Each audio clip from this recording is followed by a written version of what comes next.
네, 계속하겠습니다. 이제 36페이지에 양가로 5번 재물의 교부입니다.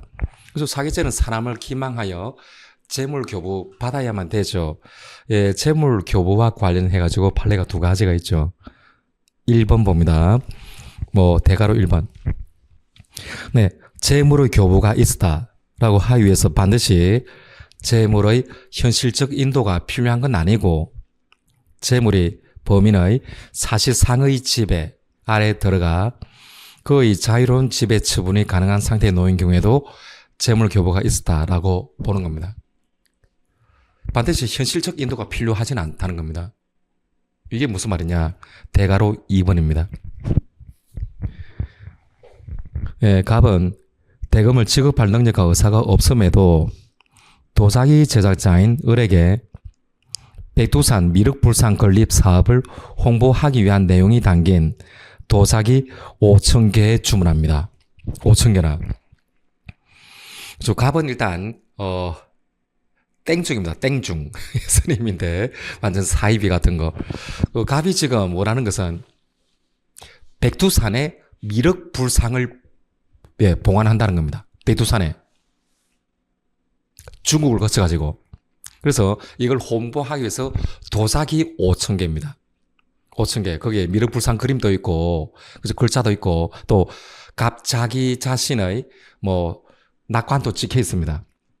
5,000개나 주문한 겁니다. 그러면 도자기 장인 을은 열심히 만들겠죠. 그래서 계속 보시면 이에 을은 도자기 5,000개를 모두 제작해가지고 그중 1,600개 정도는 지정한 사찰로 배달해 줍니다.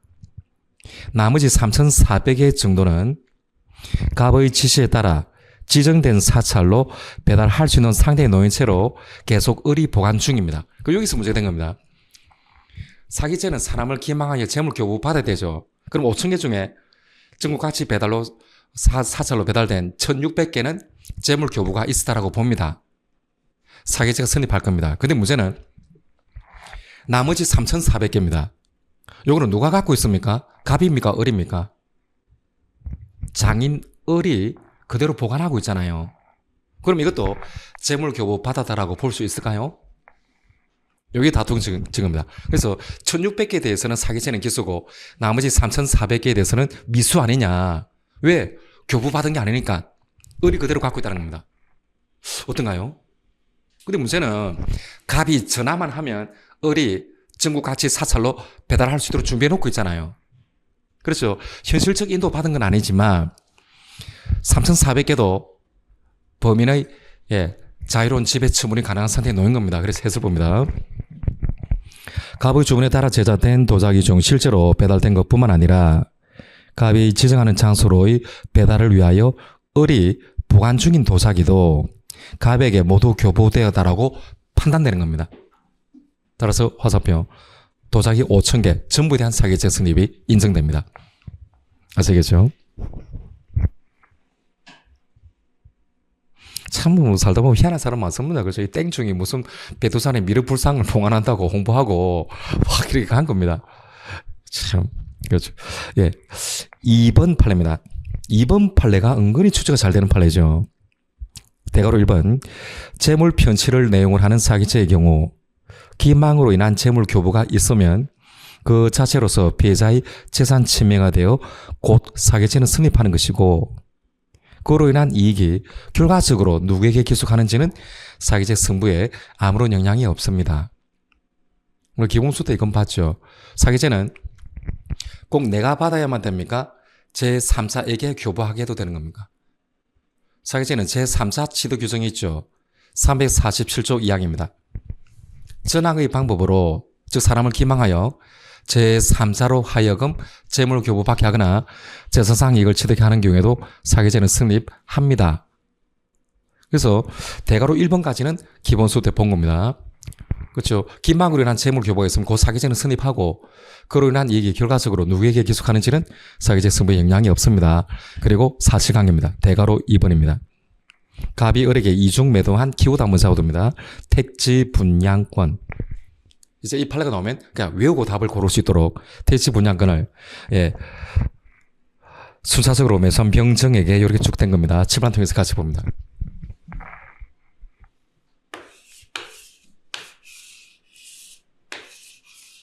요 구역에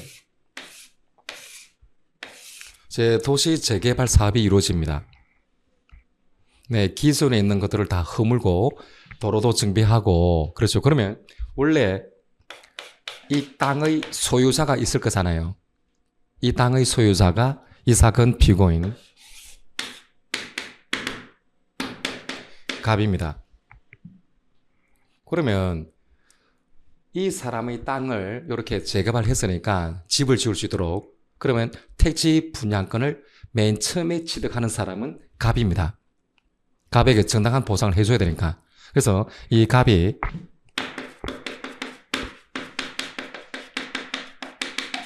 택지 분양권의 원시 취득자입니다. 택지를 분양받을 수 있는 권리를 최초로 취득한다. 뭔가 어떤 권리를 최초로 취득하는 사람을 원시 취득자라고 하는 겁니다. 근데 문제는 갑은 꼭 여기에 집을 지어야 됩니까? 그런 것은 또 계약을 강제하는 거죠. 이런 것은 우리 헌법 질서에 비해서 허용될 수는 없습니다. 따라서 갑이 취득했던 택지 분양권을 한 번은 팔아버릴 수는 있습니다. 팔아버리는 겁니다. 그래서 갑이 요 택지 분양권을 이 사람은 성명불상의 제3자입니다. 예, 성명불상이다. 불상은 안이불의 상사할 상사입니다. 누군지 모르는 이 사람한테 택지 분양권을 매도했습니다. 첫 번째,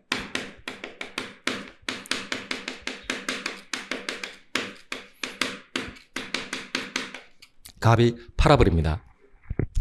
그럼 갑은 이제 권리가 없죠. 무권리자입니다. 근데 문제는 택지 분양권은 전매가 제한됩니다. 전매 제한. 왜 그런가 하니 을이 승계 취득했죠. 얘가 가진 권리를. 그리고 얘가 다시 팔 수 있을까요? 못 팝니다. 전매 제한됩니다. 왜 그런가 하니 택지 분양권은 여기에 집을 짓자는 겁니다. 근데 집은 안 지어지고 계속 택지 분양권이 웃돈이 붙어가지고 계속 판매되면 결국은 집은 지어지지 않고 부동산 투기가 되는 겁니다. 따라서 부동산 투기를 방지하고 주택 공급을 하자. 그 목적 사업 때문에 택지 분양권은 전매가 제한됩니다. 다시 팔 수 없습니다. 근데 문제는 갑이 못 됐습니다. 택지 분양권을 이미 팔아버렸잖아요. 그런데도 이 사실을 숨기고 또 을에게 판매하는 겁니다. 보겠습니다. 갑이 있고 이제 을입니다. 먼저 얘한테 팔아가지고 권리가 없는데 얘가 이렇게 2번 택지 분양권을 매도합니다. 을은 쏘갔습니다. 그리고 을은 갑에게 간단하게 예를 들어서 한 2억 정도 이렇게 돈을 줍니다. 그럼 을은 자기가 2억을 지급하고 택지 분양권을 승계 취득했다라고 믿었지만 취득할 수는 없죠. 그러면 이건 무슨 죄가 됩니까? 갑의 혐의는 을에 대한 기망이 되고 돈을 받았죠. 을에 대한 사기죄가 성립합니다. 요건 다툼의 여지가 없다는 겁니다. 문제는 그 다음부터 발생합니다. 을이 자기는 택지 분양권을 취득했다라고 생각하고 이걸 다시 파는 겁니다. 전부 다 부동산 투기하는 겁니다. 한마디로. 그래서 병에게 3번 매도하게 됩니다. 근데 문제는 택지 분양권은 전매가 제한되니까 이걸 매도할 수 있는 사람, 즉 팔아버릴 수 있는 사람은 갑, 얘만 가능한 겁니다. 그러니까 을은 매도인이 될 수가 없잖아요. 그러니까 을이 갑에게 부탁하는 겁니다. 아, 선생님, 제가 이런 사정으로 집을 지을 수 없게 되었습니다. 이걸 다시 팔아야 되는데 제가 팔 수가 없지 않습니까? 그래서 원시 취득자인 당신께서 좀 도와달라. 그럼 갑이 도와드려야죠 하고 을하고 병의 매매 계약에 형식적인 매도인으로 관여를 해줍니다. 관여를. 그래서 어떻게 하느냐? 매매 계약에 바로 택지 분양권 매도인欄에 원시 취득자인 갑 그리고 매수인欄에 병 이렇게 기재해가지고 돈은 누가 받을까요? 병이 을에게 돈을 주는 겁니다. 을에게 예를 들어서 뭐 2억 5천만 원 이렇게 주게 됩니다. 물론 얘도 취득할 수는 없습니다. 얘가 이미 취득했기 때문에. 이와 같은 사실을 모르고 또 이후에 병이 또 어떻게 합니까? 정입니다. 정에게 또 대치 분양권을 매도하는 것만 전부 다 부동산 투기한다 생각하는 거죠. 그럼 거기서 또 여기에 병이 갑에게 연락합니다. 이러이러한 사정으로 집을 줄 수 없게 됐다. 근데 제가 매도인이 될 수 없으니까 당신이 뭐 도와달라. 그렇게 해가지고 또 이렇게 매매 원수의 취득자인 갑 그리고 매수인은 정 이렇게 해가지고 돈은 정으로부터 갑이 받은 게 아니고 정은 병에게 3억을 주게 됩니다. 문제는 여기서 발생합니다. 어차피 병이나 정도 대치 분양권을 취득할 수는 없습니다. 이게 혹시 이 갑의 혐의가 병 정에 대한 관계에서 사기죄가 성립하겠는가 이 문제입니다. 그래서 이 판례가 출제가 잘 됩니다. 어떤가요? 갑은 이렇게 주장합니다. 나는 을에 대해서만 사기죄를 범한 것 아니냐. 을로부터 돈 받았으니까. 문제는 을병하고 병정 사이의 계약에서는 매도인으로 관여했지만 돈은 내가 받은 적이 없다는 겁니다. 돈은 제3자인 을이 받고 돈은 정이 받은 것 아니냐. 따라서 적어도 병정에 대한 사기죄는 성립할 수 없다. 이렇게 주장합니다. 어떤가요? 조금 전에 봤죠? 기망으로 인한 재물 교부가 있으면 그 자체로서 꼭 피해자 재산 침해가 되어 사기죄는 성립하는 것이고 그로 인한 이익이 결과적으로 피고인 갑에게 기속하는지 제3자인 을이나 병에게 기속하는지는 사기죄 승부에 영향이 없다는 겁니다.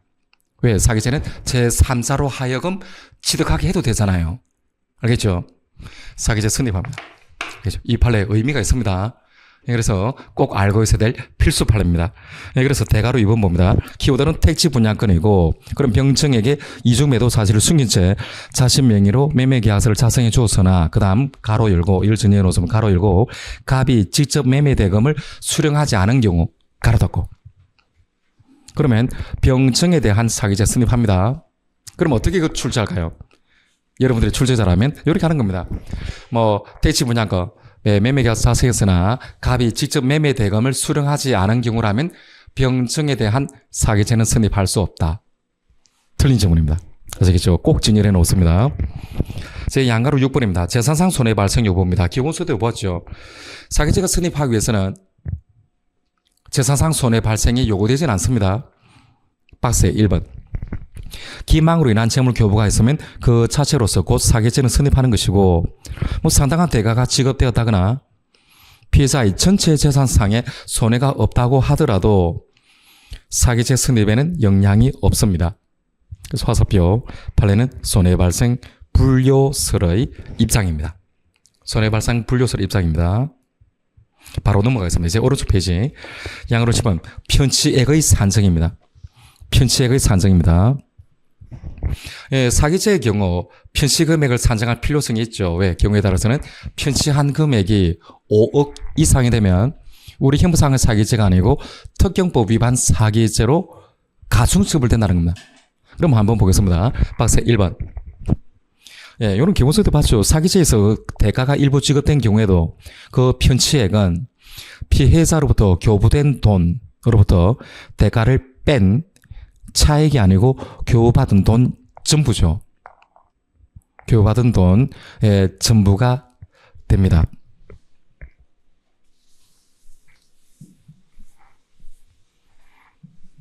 이거 뭐 기본소득 보는 거니까 간단하게 한번 보수 처리해서 말씀드리겠습니다. 만약에 여러분이 뭐 당근 거래를 통해 가지고 당근이 무슨 말입니까? 왜 당근입니까? 합격. 당신 근처에 있다. 당근에서. 저는 최근에 처음 알았습니다. 먼저 보겠습니다. 당근거래를 통해 가지고 샤넬 가방을 하나 구입했습니다. 정품으로 알고, 걔도 정품이라 했고, 그래서 500만 원 주고 구입했습니다. 근데 알고 보니까 그게 짝퉁입니다.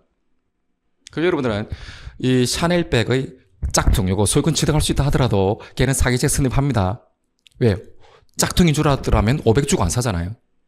그럼 편취 금액이 얼마입니까? 걔는 여러분이 500만 원 줬죠. 그러면 500만 원을 편취한 건가요? 아니면 걔는 이렇게 주자만이 비록 이게 짝퉁이긴 해도 고급 소가죽으로 만들었고 적어도 한 30만 원 정도 가치는 있다. 그러면 걔는 500 받았고 30만 원짜리 정도의 가방을 준 거잖아요. 그럼 500에서 30만 원을 공제한 나머지 470만 원이 편취 금액입니까? 어떤가요? 500 전부잖아요. 왜 그렇습니까? 걔가 30만 원은 받을 수 있는 권리가 있잖아요. 그러나 우리는 사치의 불법수를 공부했고 30만 원에 대한 권리가 있다 하더라도 사회 통념상 용인될 수 없는 방법과 수단을 사용해가지고 정품으로 속이고 500만 원 청구해서 받았잖아요. 그렇다면 내가 지급받을 수 있었던 30만 원에 대해서 가지도 불법 영덕의 의사가 인정됩니다. 인정되니까 받은 돈 전부 500만 원에 대한 사기죄가 성립하는 겁니다. 그래서 우리가 이렇게 살짝 정리하죠. 현법 공부하다가 웬만해서는 뺄셈 공제, 뺄셈 합니까? 안 합니까? 웬만하면 안 합니다. 모르겠다 싶으면 뺄셈 안 합니다. 웬만하면. 그래서 1번은 돈 전부고 마찬가지입니다. 2번 판례. 피고인들이 상대방 운전자 과실에서 야기된 교통사고로 일부 경미한 상해를 입었는데 이를 핑계로 기화로 그 상해를 과장하여 병원에 장기간 입원하고 이를 이유로 다액의 보험금을 받습니다. 그럼 얼마 정도 사기죄일까? 그죠? 경미한 상해를 입어가지고 그냥 간단하게 한 일주일 정도 입원하면 되는데 잘 되다 싶어가지고 한 달 동안 입원합니다. 그래서 보험금을 이래서 한 달 일주일에 100만 원씩 하면 한 달에 400만 원 받는 겁니다. 그럼 얘 편취 금액이 얼마일까요? 원래는 일주일만 입원하게 되면 100만 원 정도는 받을 수 있는 권리가 있습니다. 그럼 100만 원만 받아야죠. 400을 받았죠. 그러면 400에서 실제로 지급받을 수 있었던 100만 원을 공제하는 게 아니고 내가 받을 수 있었던 100만 원에 대해서도 불법 영덕사가 인정되잖아요. 그래서 바로 판례를 보시면 화살표 보험금 전체에 대한 사기죄가 성립합니다. 알겠죠? 그래서 웬만하면 우리가 뺄셈 안 하죠. 그런데 여러분들이 반드시 알고 있어야 되는 게 3번 판례입니다. 전압식 판결이고 별이 2개가 있고 이건 필수적인 판례입니다. 부동산을 편취한 경우입니다. 그럼 7번 통해서 보겠습니다.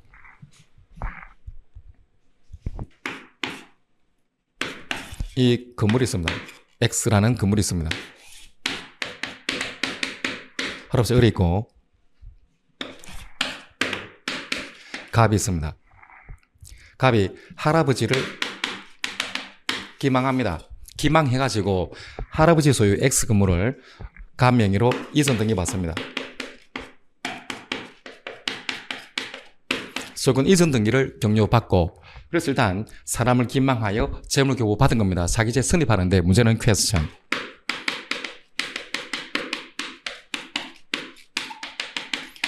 네, 편취 금액이 얼마였냐? 문제는 이 X 부동산의 시가가 시가는 6억입니다. 근데 문제는 이 시가는 6억인데 할아버지가 이 부동산을 은행에 대해서 건저당근 설정하는 등 담보로 제공하고 돈을 대출 받아가지고 이 부동산에 건저당근 설정 등기 할 수 있잖아요. 그래서 이게 이 부동산으로 해서 담보된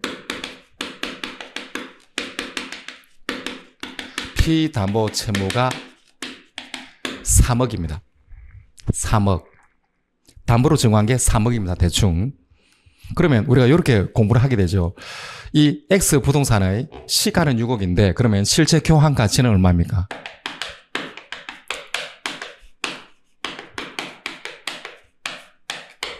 이걸 알고 있어야 됩니다. 실제 교환 가치는 1번 6억 아니냐? 뭔 소리냐? 시가는 6억이지만 이미 다른 권리자들이 3억 정도를 붙잡고 있다. 그러면 여러분들이 이 소유권을 취득하기 위해서는 어떻게 됩니까? 완전한 소유권 취득하기 위해서는 요 3억을 은행에 대해서 갚아가지고 건저당근을 말소해 버려야 되잖아요. 이런 식으로. 결국은 6억인데 다른 사람이 3억 정도로 딱 붙잡고 있으니까 6에서 3억을 빼야 됩니다. 그래서 실제 교환 가치는 6억에서 3억을 공제한 3억이 됩니다. 3억짜리입니다. 그럼 보겠습니다. 갑이 을을 기망해서 부동산을 취득했습니다. 그러면 편취 금액은 얼마입니까? 1번 6억이다. 시가 6억이다. 아니다. 무슨 소리냐. 실제 교환 가치는 3억 아니냐. 답은 1번입니까? 2번입니까? 우리가 현법 공부할 때 웬만하면 뺄셈 안 하잖아요. 근데 이거는 뺄셈을 합니다. 2번입니다. 요거는 반드시 알고 있으면 됩니다. 최근에 이게 또 출제된 적이 있죠. 네, 그래서 피담보 채무액 등을 공제한 나머지 차액이 이 부동산의 실제 교환 가치가 됩니다. 그렇다면 갑은 특경법 위반 사기죄입니까? 우리 형법상의 사기죄입니까? 5억이 넘어가면 5억이 넘게 되면 특경법이잖아요. 근데 여기서는 편취금액이 뺄셈을 하게 되니까 3억입니다. 5억 이상이 아니니까 우리 형법상의 사기죄에 해당하게 됩니다. 그래서 3번 판례 전압식 판결이죠. 꼭 알고 있으면 됩니다. 그럼 봅시다. 부동산을 편취한 경우 특경법 적용을 전제로 부동산 가액을 산정하면서 그 다음 부동산의 시가 상당액에서 건저당권 등에 의한 부담에 상응하는 금액을 공제해야만 됩니다. 공제한 게 바로 실제 교환 가치를 의미하는 겁니다. 실제 교환 가치를 의미합니다. 반드시 알고 있어야만 됩니다. 4번 판례입니다. 네, 담보로 제공할 목주물의 가액을 허위로 부풀려 금융기관으로부터 대출받은 경우입니다. 그러면 편취 금액이 얼마일까? 질문 통해서 보겠습니다.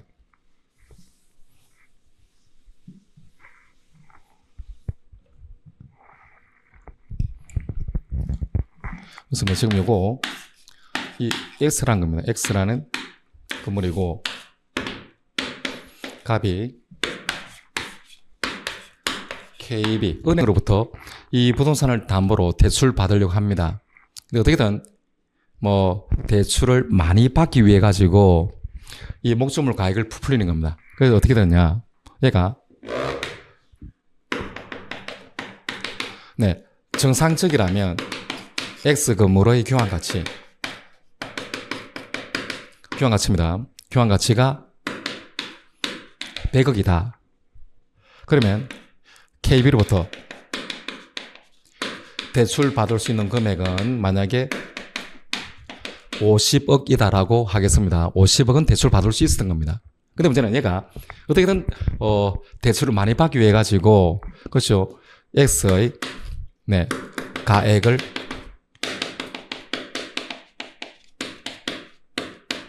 부풀렸잖아요. 그래서 이제 X가 원래 100억인데 어떻게 했나요? 예를 들어서 150억이다. 이렇게 부풀린 겁니다. 그래가지고 대출은 요 한 절반인 75억을 대출 받은 겁니다. 부풀려가지고 이렇게. 그러면 퀘스천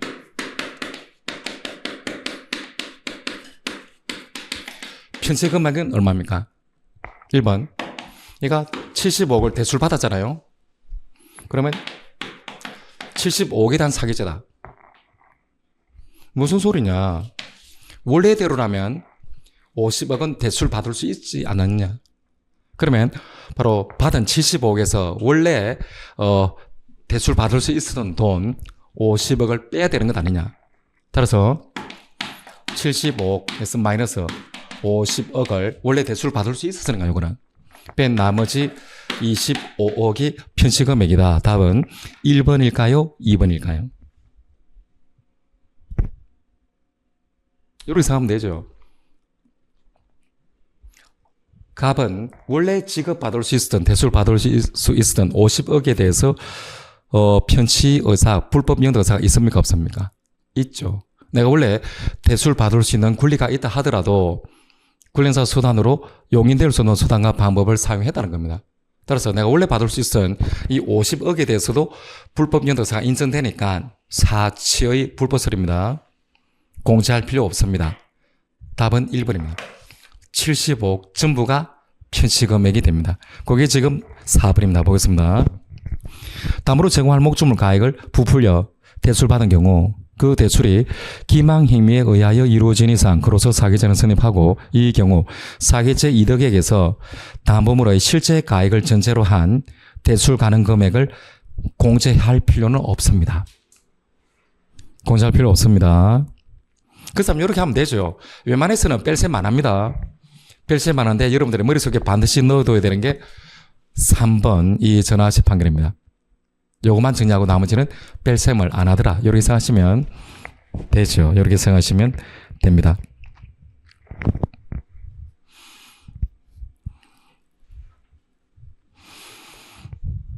네, 요 정도까지 하겠습니다. 물론 여기서 더 나아가시고 진짜로 만약에 뭐 좀 더 이제 수험생을 괴롭히겠다. 요게 사치의 불법설에 따른 결론이잖아요. 사치의 불법설. 근데 만약에 학자들 입장인 영덕의 불법설에 따르다면 1번입니까? 2번입니까? 영덕의 불법설은 결과를 보는 거예요. 결과만. 얘는 50억은 대출 받을 수 있었죠. 그러니까 영덕의 불법설에 따르다면 답은 2번입니다. 근데 판례 입장은 행위 자체가 못됐죠. 사치의 불법설을 취하면 1번입니다. 근데 이런 식으로 아직까지 출제된 바는 없죠. 언젠가는 한번 뭐 나올 수는 있겠지만 당장 나올 것 같지는 않고, 그래서 일단 우리는 판례 위주로 정리를 하는 겁니다. 네, 그래서 웬만하면 뺄셈 안 합니다. 만약 영덕의 불법술로 가게 된다면 받을 수 있는 돈은 빼줘야만 됩니다. 제 양가로 8번 네, 실행의 착수 보도록 하겠습니다.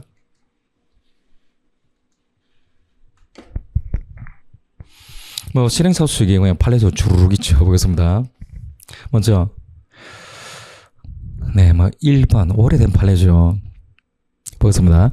장애 보상 지급 청구권자에게 야, 너 돈 받을 수 있는데 왜 안 받느냐, 보상금을 찾아주겠다라고 거짓말 해가지고 그 사람을 보상금 지급 기간까지 데리고 갑니다. 화살표 미수범 성립하진 않습니다. 왜? 아직 기망이 있나요, 없나요? 예, 사기죄 기망은 바로 보상금 지급 기간에 가가지고 얘한테 돈을 왜 안 줍니까? 줘요 라고 청구의 의사표시가 있으면 됩니다. 청구. 근데 지금은 여기서는 보상금 지급 기간까지 데리고 갔을 뿐, 그렇죠?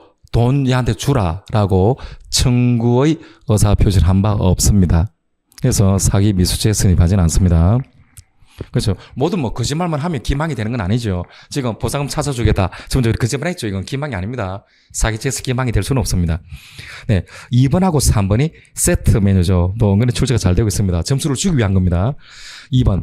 허위 피해 신고를 했으나 태풍 피해 복구 보조금 지원 절차가 행정당국에 의한 실사를 거쳐 피해자로 확인된 경우에 한해서 보조금 지원 여부를 지원 신청할 수 있도록 되어 있는 경우입니다. 그러면 할아버지가 태풍으로 인한 내가 피해를 받았다라고 허위로 액수를 부풀려서 신고하죠. 신고했을 때 이미 사기 미수일까요? 아니다라고 하는 겁니다. 왜? 피해 신고만 하면 국가가 또는 지자체가 바로 보조금을 주는 건 아니잖아요. 네, 그래서 계속 봅니다. 해설 보시면 피해 신고는 국가가 보조금 지원 여부 및 정도를 결정하면서 직원 조사를 개시하기 위한 참고 자료에 불과합니다.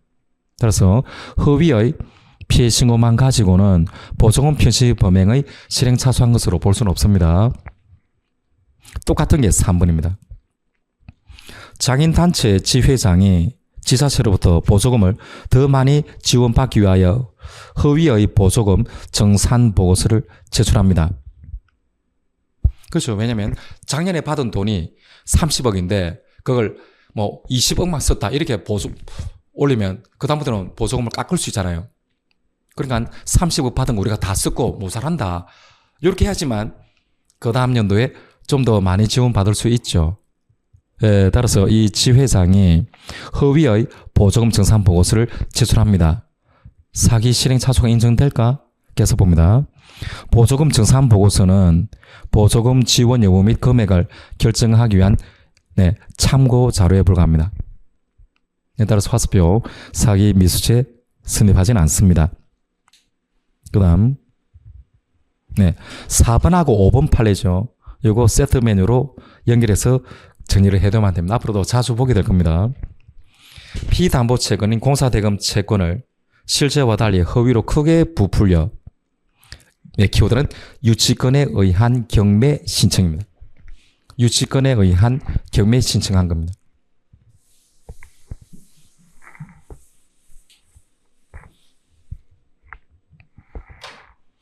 보겠습니다. 제 뭐, 백화점 건물이 거의 완성되는데, 요런 경우가 있잖아요. 주변에 펜스가 설치되어 있고, 울타리가.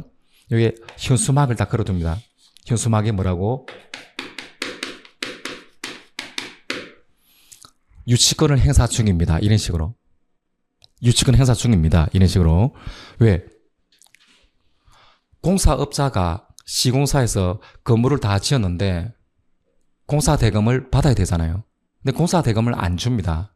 못 받고 있습니다. 그러면 이 건물을 넘겨주지는 않죠. 돈 줄 때까지 우리가 인질로 붙잡아 둔다는 거, 유치권을 행사하고 있으면 머무를 유자에다가 둘치자입니다. 머물러 두는 겁니다. 안 주는 겁니다. 심리적으로 압박하는 겁니다. 그러다가 만약에 이 시행사 측에서 시공사에게 돈을 안 줍니다. 공사업자에게 돈을 안 준다. 그럼 어떻게 합니까? 유치권에 의한 경매 신청권이 인정됩니다. 경매. 그래서 이걸 경매해가지고 그러면 낙찰받는 회사가 있겠죠. 그러면 낙찰받는 회사가 법원에다가 경락대금을 완납합니다. 그러면 법원으로부터 유치권자가 돈을 우선적으로 지급받게 되겠죠. 근데 문제는 이 사건은 뭔가요? 봅시다. 피담보채권은 공사대금 채권을 실제와 달리 부풀린 겁니다. 크게 부풀렸습니다. 그래서 유치권에 의한 경매 신청합니다. 요 화살표 사기 미수채 승립이 인정됩니다. 이걸로 크게 부풀린 거잖아요. 그리고 경매 신청했다. 그게 뭡니까? 경매는 뭡니까? 이거 팔아가지고 나한테 돈 줘요. 라고 하는 청구의 의사표시를 했다라고 보는 겁니다. 그래서 항상 사기죄의 실행 행위는 청구의 의사표시가 있어야 됩니다. 경매 신청한 것 자체가 이거 경매해가지고 나한테 돈 줘요. 이렇게 청구 의사표시를 한 것을 볼 수 있습니다. 사기 미수죄 성립합니다. 문제는 5번 판례입니다. 부동산 경매 절차에서 피고인들이 허위의 공사대금 채권을 근거로 유치권 신고를 한 사안입니다. 키워드는 신고입니다. 유치권 신고입니다. 신고를 합니다. 이거 사기 미수가 될까? 적어도 소송 사기 실행 사수, 사기죄 실행 사수 인정되기 위해서는 나한테 줘. 요겁니다.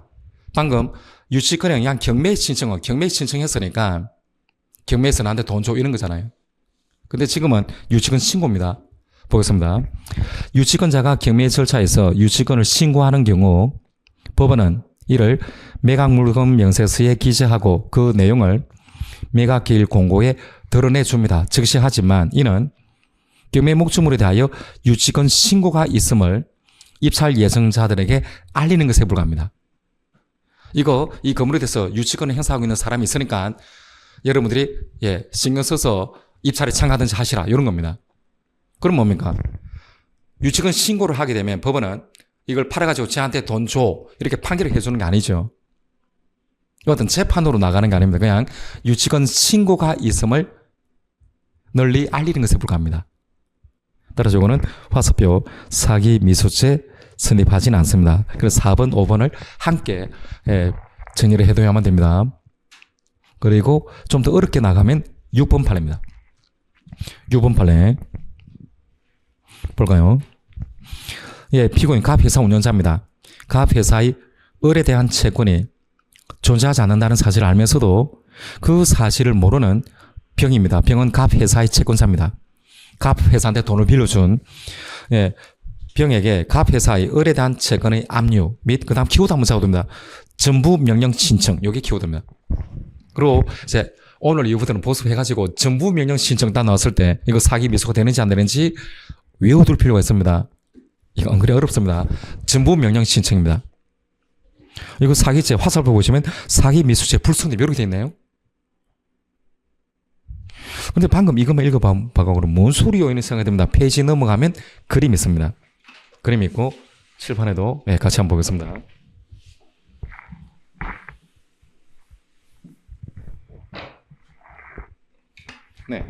지금 갑회사 운영자인 피고인입니다. 을로부터 이 회사가 받을 채권이 사실 없습니다. 허위채권입니다. 허위채권. 근데 이제 이 병이 갑회사 채권자죠. 갑회사에 돈을 빌려줘가지고 받을 게 있는 겁니다. 그러니까 피고인은 어떻게 합니까? 우리 회사가 을로부터 받을 채권이 있어요. 받을 돈이 있다. 그거를 당신이 압류 및 정보명령을 신청하시오. 이렇게 하는 겁니다. 여기서 일단 전부 명령이 뭐냐? 전부. 여기 있죠. 최근 압류 및 전부 명령. 이 전부 환자겠죠. 환자. 저는 전환, 체인지. 부는 뭡니까? 줄부자입니다. 줄부자, 교부하다 할 때 부자입니다. 그러면 전부라고 하는 것은 전환해서 교바라, 그겁니다. 이게 무슨 말이냐? 보겠습니다. 우리가 한번 생각해 봅니다. 만약에 갑이 얼로부터 진짜 받을 돈이 있습니다. 진정한 채권이다. 그러면 그 병은 어떤 게 제일 좋습니까? 돈은 일단 을이 갑 회사에 돈을 일단 주고 갑 회사로 기소시킨 다음에 병이 요 기소된 돈을 뺏어오는 게 좋나요? 돈이라고 하는 것은 얘가 얘한테 줘버리면 얘가 써버릴 수도 있잖아요. 또 다른 채권자들이 뜯어가 버릴 수도 있죠. 그러면 가장 안전하게 회사 채권자인 병을 보호하는 방법이 뭘까요? 얘가 얘한테 돈을 그렇죠 줘야 되는 요 회사 채권이 있잖아요. 이걸 어떻게 하면 됩니까? 야, 잠깐만, 너 일단 얘한테 바로 주지 마. 딱 붙잡은 겁니다. 압류하는 겁니다. 압류, 처분 금지입니다. 다른 데 이거 주면 안 되고 압류하고 돈을 어디로 달라? 이 방향을 꺾어가지고 이 방향을 이렇게 꺾어가지고 나한테 바로 주라. 이게 전환. 바꿔서 주라. 이게 전부명령입니다. 그게 제일 낫잖아요. 쟤한테 돈 주고 내가 다시 뺏어오는 것보다는 야, 얘한테 주지 말고 방향 틀어. 전부해. 방향을 전화해서 나한테 교봐라. 이게 전부명령이 됩니다. 회사 채권자를 보호하기 위해서. 알겠죠? 그럼 보겠습니다.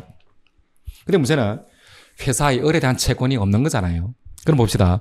근데 이제 갑이 이와 같은 사정을 모르는, 피곤이 이와 같은 사정을 모르는 병을 속여가지고 우리가 을로부터 받을 돈이 있으니까 그러면 그 돈에 대해서 압류 및 전부명령 신청하세요 라고 시킨 겁니다. 그래서 바로 병이 쏘가가지고 아 진짜 이 채권이 있나 보다 해가지고 법원에다가 압류 및 전부명령 신청입니다. 했습니다. 그럼 이게 이 피고의 행위는 사기 미수가 될까요? 문제입니다. 사기 미수가 될까? 우리가 기본소 때 이렇게 모르는 거죠. 소송 사기는 꼭 이 소송의 원고만 범할 수 있는 게 아니고 소송 당사자 아닌 제3자를 하더라도 소송 당사자를 기망해가지고 간첩전문 형태로 소송 사기죄를 범할 수도 있잖아요. 그렇죠? 근데 문제는 지금 어차피 병은 처벌되지는 않습니다. 왜? 믿었기 때문에. 법원을 속인다는 생각이 없잖아요. 문제는 피고입니다. 피고이 허위 채권이다라고 하는 것을 알면서도 이와 같은 사정을 모르는 원고를 속여가지고 이렇게 제기하게 한 겁니다. 근데 문제는 전부명령입니다. 전부명령은 재판 중에 판결, 결정, 명령 중에 명령입니다. 그럼 이거 소송사기 미수가 될까?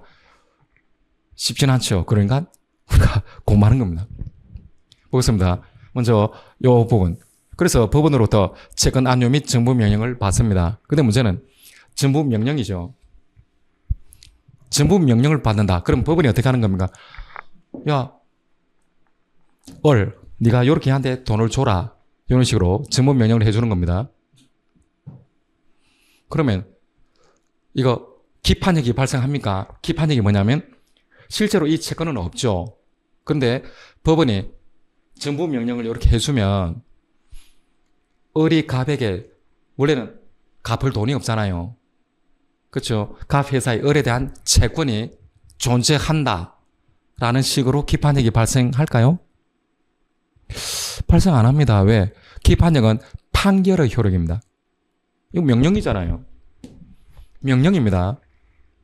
한마디로 가장 간단히 말씀드리면 전부명령 신청받았을 때 이 법원은 실제로 갑 회사의 을에 대한 채권이 있는지 없는지 본안 판단으로 나갈까요?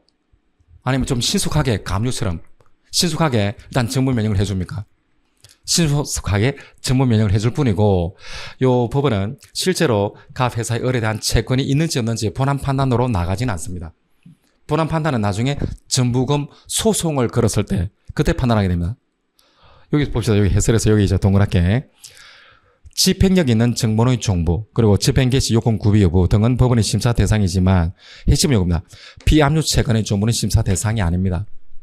실제로 갑 회사의 을에 대한 채권이 진정하게 존재하는지 여부는 정부 명령 단계에서 심사하는 건 아닙니다. 심사하는 건 아닙니다. 그리고 나중에 그건 언제 심사할까요? 얘가 정부 명령 받았죠. 그래도 얘가 돈을 줄 리가 없겠죠, 을이. 왜 을은 채무를 안 지니고 있잖아요.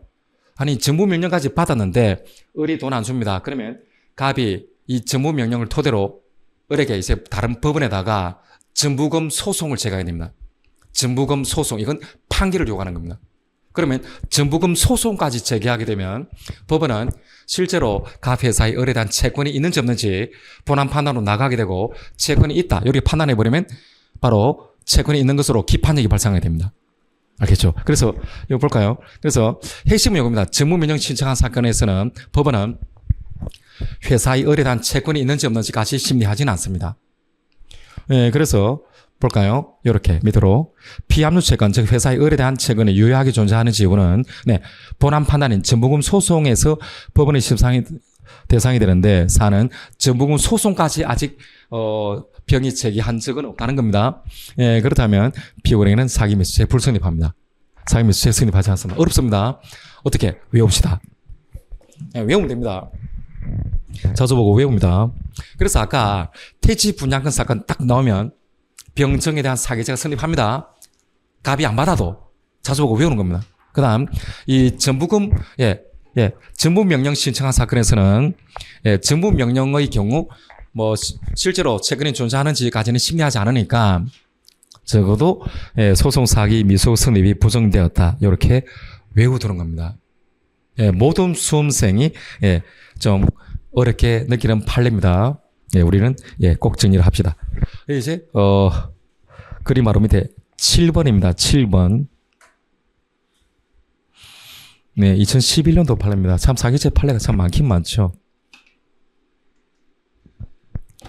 네, 을이 금융기관에 피고인 갑 명의로 예금하면서 이거 자신만이 인출할 수 있도록 해달라 라고 요청하여 금융기관 직원이 예금 관련 전산 시스템에 을이 와서 예금했고 을이 인출할 예정이다 라고 입력했고 갑도 이의를 제기하지 않았는데 그 후 갑이 금융기관을 상대로 예금 지급을 관한 소를 제기했다가 금융기관의 변제 공탁으로 패소해버립니다.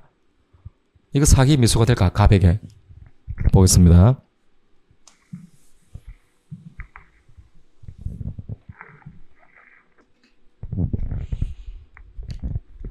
네, 봅시다. 지금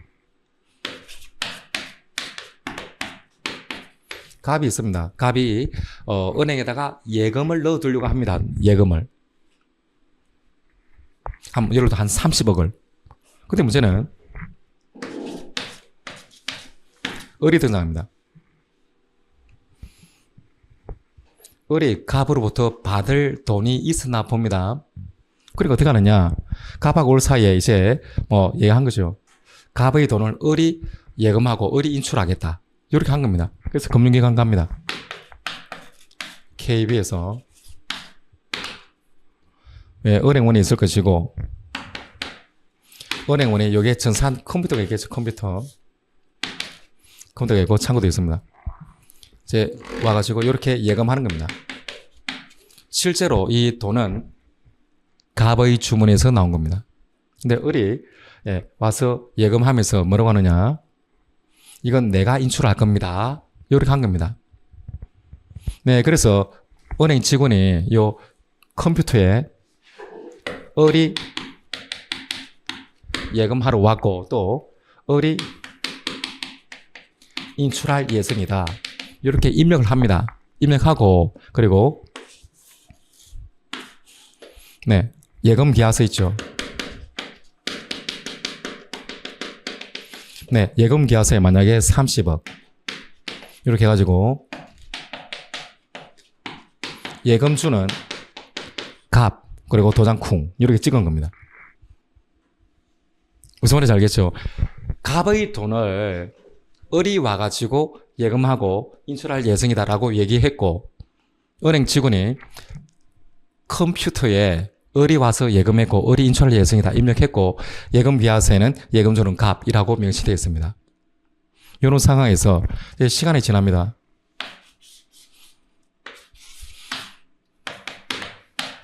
갑이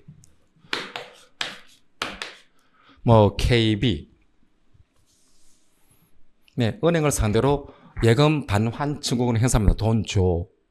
라고 하는 겁니다. 은행이 바로 안 줍니다. 왜? 을이 인출할 예정이다. 라고 했는데, 갑이 돈 줘. 이렇게 하니까. 그래가지고, 갑이 은행을 상대로, KB를 상대로 소송 제기합니다. 법원에다가 예금 반환 청구 소를 제기합니다.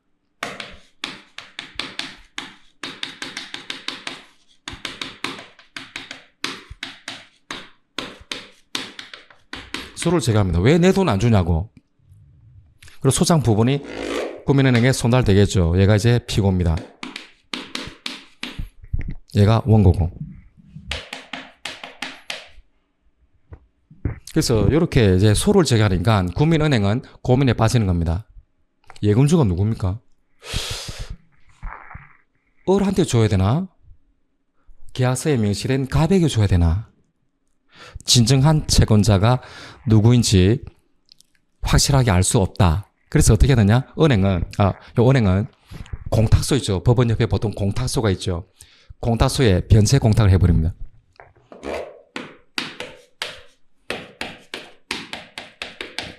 공탁소에 2번 채권자가 누구인지 모르겠다는 겁니다. 알겠죠? 그래서 채권자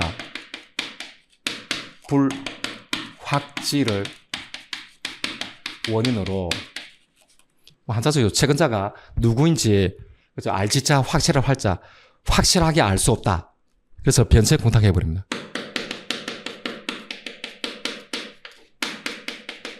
변체 공탁해버린 겁니다. 그럼 나중에 뭐 진정한 채권자가 공탁소에 가가지고 공탁금 출급 공무원에게 출급 청구권을 행사해서 돈을 받아가라는 겁니다. 변체 공탁이라고 하는 것은 채무자를 보호하는 겁니다. 왜? 경우에 따라서는 돈을 빌려준 채권자가 사망하잖아요. 그럼 자식들이 여러 명이 있을 수 있죠. 그러면 채무자로서는 이 채권자의 상속인이 누군지 모를 수도 있습니다. 근데 돈을 안 갖고 있으면 계속 이자가 불어나잖아요. 지연이자가. 그렇다면 채권자 불확지를 원인으로 공탁소에 변체 공탁하게 되면 나중에 소송 등을 통해 가지고 상속인으로 확정된 사람들이 돈을 받아가도록 하는 겁니다. 그래서 은행으로서는 변체 공탁해버립니다. 그렇다면 법원은 무슨 판결할까요? 채무자인 국민은행으로서는 채무 이행을 했다라고 보는 겁니다. 채무 이행을 다 한 것으로 보는 겁니다. 은행은. 그래서 원고 패소 판결해 줍니다. 원고 패소 판결하고 그게 확정됩니다. 그러니까 지금 을하고 갑 사이 분쟁이 생긴 겁니다. 와, 내가 인출하기로 했는데 왜 갑 네가 소를 제기했느냐 라고 한 겁니다. 그래서 검사가 이 원고를 허위의 주장과 입증으로 법원을 기망해가지고 돈을 받으려고 했으니까 소송 사기 미수로 기소하게 됩니다.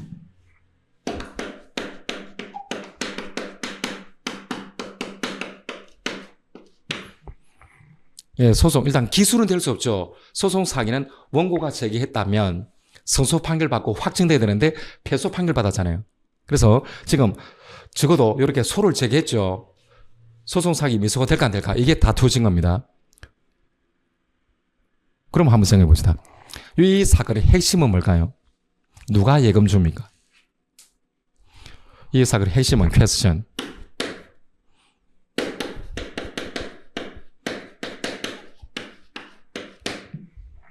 예금주가 누구냐? 1번 을이 와서 인출했고 을이 인출할 예정이다 라고 컴퓨터에 입력되어 있다. 그래서 내 생각에 예금주는 을이다. 무슨 소리냐? 이거는 컴퓨터에 입력된 것에 불과하고 보통 뭐 잘은 모르겠는데 계약 당사자 결정은 처분 문서에 즉 문서에 기재된 사람을 기준으로 하는 것 아니냐? 지금 문서에 기재된 사람은 누굽니까? 을입니까? 갑입니까? 갑이잖아요. 계약서. 그래서 진정한 예금주는 문서에 명시적으로 기재된 갑 아니냐? 그러면 답은 1번일까요? 2번일까요? 문서에 명시적으로 기재된 갑이 예금주입니다. 그러면 갑이 은행에 대해서 돈 돌려줘라고 했죠. 예금주 맞잖아요. 예금주가 자신의 예금 반환 청구권을 행사하는 겁니다. 이런 것은 허위 주장과 입증으로 법원을 기망한다는 생각이 없죠. 소송 사기의 고의가 없습니다. 사기 미수죄 구성하지 않습니다. 구성하지 않습니다. 이게 7번 판례입니다. 7번 판례. 그래서 해설 봅니다. 예금주는 을이 아니고 갑입니다. 그래서 소송 사기 실행 사수가 부정이 됩니다. 부정이 됩니다. 네, 밥 먹고 많이 잠이 오죠. 네, 잠시 쉬었다가 8번부터 이어서 보도록 하겠습니다.